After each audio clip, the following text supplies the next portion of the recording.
Hello friends, welcome back to the my new video guys and my YouTube channel. Today when we are going to talk about guys Redmi phone guys sound and vibration setting.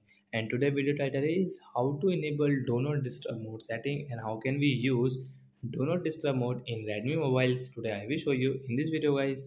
So before starting video fan, first of all go and subscribe the channel, click the bell icon, like the video. So when open your phone setting guys, after on phone setting guys, scroll it and then click on guys your sound and vibration setting guys.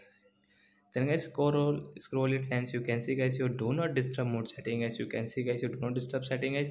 Tap here the right side, so do not disturb mode will enable calls and notification setting will not work in our Redmi phone. So as you can see there will be no reminder for incoming calls and notifications. So like that guy we can enable do not disturb mode setting in our Redmi phone. And friends you can see this moon icon on your screen guys. So this icon tell us guys do not disturb mode is enabled.